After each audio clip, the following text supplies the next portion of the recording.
In February, we made a video analyzing Trump's executive order on the Second Amendment, and we made some recommendations and said that we would check back to see how his Attorney General, Pam Bondi, was running things. Now, it hasn't been quite a year yet from when we made that video and when she got appointed, but we definitely have seen some important cases being handled by her Department of Justice, and we've got enough data where we can comment on some of the very specific things that we talked about back in February. And we also want to give Pam Bondi the DOJ's 2025 report card early enough that they can get ready for next year, because they have a lot of things that they need to fix. So, is that F score in the thumbnail clickbait, or is that the real state of things? Let's get into it.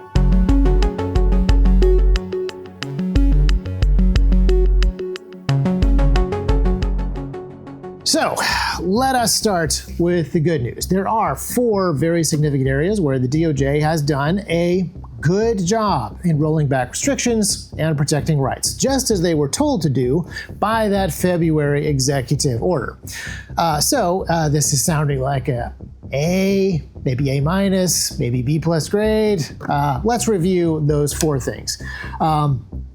These are DOJ actions protecting Second Amendment rights. Number 1, the DOJ dismissed its appeal in the Mock versus Bondi case after the rule had already been vacated. This is the lawsuit over the ATF's rule change on pistol braces, which magically transform pistols into SPRs and magically transform their owners into felons. Now, this was defeated in court, and Pam Bondi, to her credit, has let that defeat stand instead of pressing for a reversal, as previous attorney generals would have done. Then, number 2, the DOJ has settled a case with rare breed triggers. This was settled out of court, so we don't really know all the details of the settlement, but we do know that the ATF agreed to return all of the confiscated triggers. So, a lot of folks have called that a win on the FRT front, and I'm inclined to agree. Then, number 3, we can see, I'm going to combine a handful of smaller cases where the circuit court granted a pro-gun win to some pro-gun plaintiffs, and then the DOJ has chosen not to appeal those. So, relatively minor stuff, like a handful of nonviolent felons have gotten their gun rights back, and the DOJ hasn't tried to get the Supreme Court to review all those cases, so it's kind of a win, I guess. And then number 4 is not really a legal case, but the DOJ has done something pretty significant. They have reactivated the funding for the ATF to process firearm rights restoration requests. Now, you probably don't know much about this because we haven't done this in many, many years. It's been decades since this process was available. Basically, there is an application process to restore firearm rights to certain prohibited persons, and that has now been turned back on. So, yeah, let's go over those 4. It's actually kind of lame. The ATF brace ban was a clear Biden initiative. It was unpopular, it was unconstitutional, it was unwinnable. So dropping that, I'm going to give him kind of no points. Also, Trump would drop Biden initiatives just because they're Biden initiatives, not because of any great love for the Second Amendment. Then, settling cases and not appealing them that aren't a big deal, that's also not a big deal. It's pretty small beans. If I can't tell if an action is because of a deeply held ideological conviction in defense of the Second Amendment or just being lazy, I'm not going to get points for that either. Now, restarting the rights restoration process is a much, much bigger deal than it sounds, but it's also just a basic requirement. If you acknowledge that it is possible for a person to unjustly lose their firearm rights, then there must be a process for regaining those inside of the Department of Justice. So we're looking at like a C grade right here, just like very middle of the road passing grade. But wait, the DOJ also has a bunch of cases that deliberately worked against firearm rights. So let's go through those real quickly. Number 1, Elite Precision versus ATF. This is a challenge to the federal ban on interstate handgun transfers from licensed dealers, of course. And the DOJ has defended that regulation and demanded that the judge dismiss the case. Then number 2 would be Shreve versus U.S. Postal Service, kind of a similar thing. It is a challenge to federal laws that prohibit the shipment of firearms through U.S. mail. And the DOJ has defended those restrictions as constitutional. Then number 3 would be Brown versus ATF. This is a challenge to the NFA on tax clause grounds. Now, as you know, we have a new situation that will go into effect in January. The new tax stamp fee for suppressors and SBRs is going to be $0, and the NFA is only a tax law, so it is now on very shaky ground. But the DOJ, of course, defended the NFA. Then number 4 is Silencer Shop Foundation versus ATF. Very similar NFA challenge on very similar tax grounds. The DOJ has defended the NFA once more. Number 5, Reese versus ATF. This is a challenge to the federal age restriction on handgun purchases. It is illegal at the federal level for those under 21 to purchase a handgun from licensed dealers. And the DOJ has defended that ban and filed a joint motion to amend judgment. Number 6 would be United States versus Duarte. The DOJ was defending the felon in possession ban, and they got that upheld. And then number 7 is United States versus Hamani. That's another federal possession case.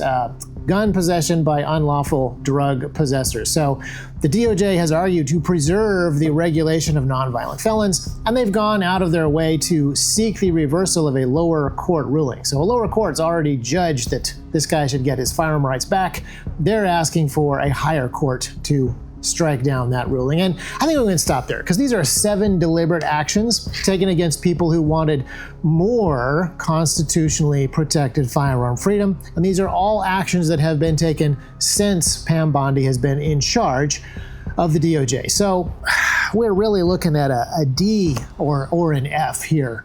So we're also not looking at every single case. I want you to remember that there are over 6,000 assistant U.S. attorneys prosecuting cases right now. There's over 10,000 general attorneys and more than 130,000 law enforcement agents with arrest powers in the DOJ. So there is a lot going on, and perhaps we should grade Pam Bondi differently, because she hasn't really gotten control over the DOJ yet. Maybe she hasn't really communicated that there needs to be a change in business from the Biden years to the Trump years. It's only been a year since Trump made this a pretty clear mission, and it's only been 9 months of her holding office, so maybe people just haven't figured that out yet. So let's look at some other actions and see if we can find any reason to improve the grade up to maybe a D-. In that February video, I asked for the appointment of a gun rights czar, just kind of spitballing as an idea. And in April, we actually got a Second Amendment task force.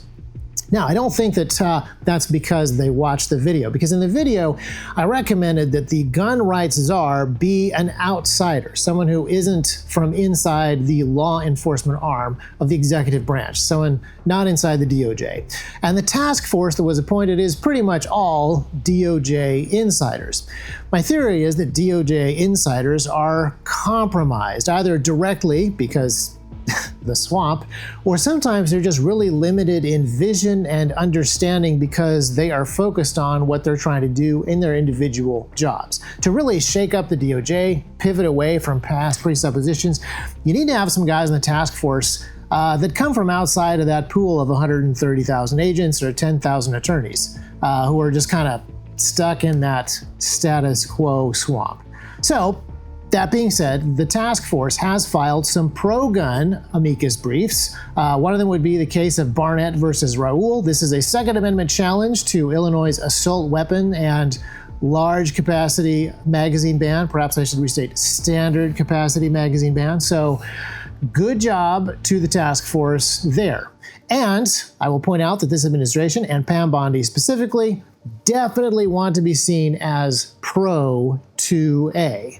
Pam Bondi's Assistant Attorney General Harmeet Dillon tweeted in October that Bondi is the most pro-2A Attorney General in U.S. history, unquote.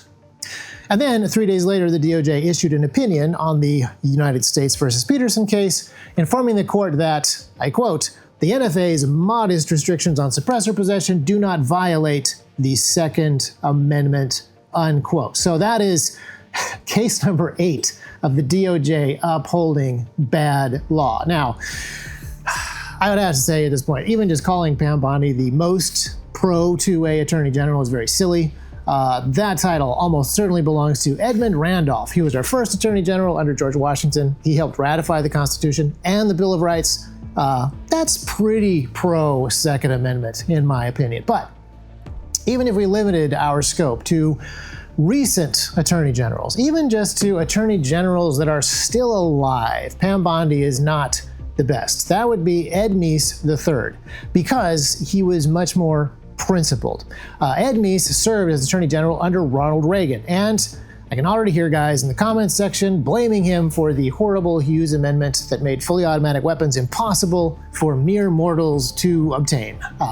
I have heard all the arguments, but you guys have to remember that the Hughes Amendment was not created by Meese or Reagan or the Reagan cabinet. It was added by the Democrats and some really dodgy voice vote chicanery. And it got added to a good bill, the Firearm Owners Protection Act of 1986. Now, the Firearm Owners Protection Act has some really, really good protections in it. Reagan passed it with the Hughes Amendment because the only other option was to veto the whole thing. And we could probably armchair quarterback that thing, but I will admit that it was not a perfect bill even without the Hughes Amendment. However, I want to make the case that as it stands, it was a good bill that cut some really bad law out of the 1968 Gun Control Act, and it put massive, massive restrictions on the ATF and other law enforcement agents. And those restrictions have been protecting us for almost 40 years. And it's taken almost 40 years for people to undermine those restrictions and work around those blocks and protections and strip away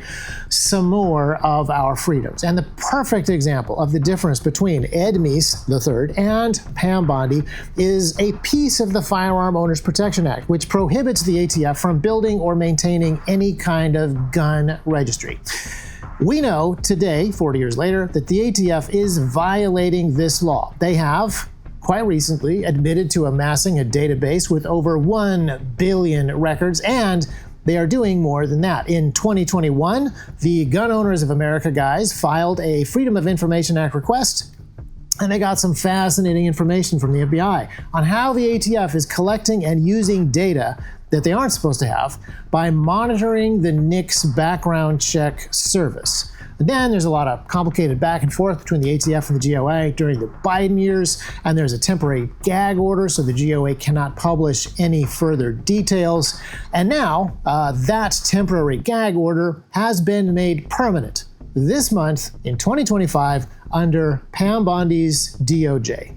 Now, Harmeet Dillon and others might say that this is not really a Second Amendment issue. It's just a single case stopping a single gun rights organization from revealing important secrets of a single law enforcement agency, and isn't stopping crime a really high priority. It's not really related to the Bill of Rights or the Second Amendment directly. And that right there is exactly what sets Meese and Bondi apart. They both served imperfect presidents, and they both have an imperfect record, and they both did, I would say, imperfect things in that office. But Ed Meese was far more solid on the foundational issues. Time and time again, he made the point that the principles of the Second Amendment are an extremely important issue, and there can be no revocation of firearm rights for an individual unless he has committed a clear criminal act with clear criminal intent. And he tore out tons of bad code from that 1968 GCA, and he tore out tons of bad rules and regulations from agencies in the DOJ, and we could always argue that he should have done more. But what he did manage to get done was driven by principles. Pam Bondi has better 2A talking points sometimes, probably because she has better speechwriters and she's writing for Twitter. But she's really shaky on the foundational issues. She likes the Second Amendment, but her stance on red flag laws undermine all of that. Her stance on handgun purchasing ages undermine all of that. And this gag order on Gun Owners of America is not just a Second Amendment issue, but it is a First Amendment issue as well. So, talking points and tweets aside, she is weakening these foundational principles and strengthening the agencies that undermine them. So, yeah, the grade is an F. unquestionably. But wait, there's more. I need to interrupt this video to give you a news update. Last night, November 20th, 2025, the DOJ issued another brief on one of our NFA cases about suppressors and tax stamps. And at this point in the video, it will come as no surprise to you that they want the court to uphold the NFA, and that $200 tax stamp being $0, they say is not a problem. The brief makes the case that $0 is still a legitimate tax fee, even though it isn't. They also make the case that the NFA is not a new thing, but the United States has been controlling and banning and confiscating dangerous weapons throughout all of its history, even going back to the founding. That is a necessary thing that they have to say to get past the Bruin historic test, even though it is a false statement. Then they go on to say that the Second Amendment is not infringed upon because the government can do whatever it wants under the Commerce Clause and then the Necessary and Proper Clause. These things cover any and all things that the government wants to do, even though the Bill of Rights was added as a limit on government after those things were passed. So it's a pretty appalling brief. Like it's kind of astounding to me, not that they were in favor of the NFA, but that this is the most full-throated, over-the-top, authoritarian defense of government overreach and the NFA as a tool of government overreach probably since 1934, since FDR's administration. So it's a terrible brief, but it is the perfect way to make the point that I'm trying to make in this video, which is, to preserve liberty, there has to be more than just a lip service to gun ownership and fire tweets. There has to be more than just good rulings on a few fringe cases. There has to be a commitment to the Second Amendment principles, and there has to be a willingness to apply those principles even in fringe cases, and even if you get roasted on Twitter. So right now, Pam Bondi's DOJ seems to be happy to do the exact opposite of that. And so, to all those people who are looking forward to a 4-year period of no bad gun laws, remember, there's more than just bad gun law. There's also bad gun regulation and bad gun enforcement and litigation and lobbying. And of course, there is the cultural side. And I would point out that there's also a need to constantly fight in this area. 40 years ago, we won back some good firearm protections in Congress, only to see them undermined and kind of eaten away by bad actors and rules and regulations and bad presidents and bad judges. And a lot of that ground was ground that was ours to lose on the cultural front. So we need to keep up our involvement by expanding to a culture and making it more than just slogans and tweets and lip service. We need to make it about the actual foundational principles, and you need to be applying that however you can. Online, yes, but also in person and in local elections and in state-level politics and anywhere possible. Because if you thought you could afford to just let the White House fix everything for the next 4 years, just remember, the thumbnail is not clickbait.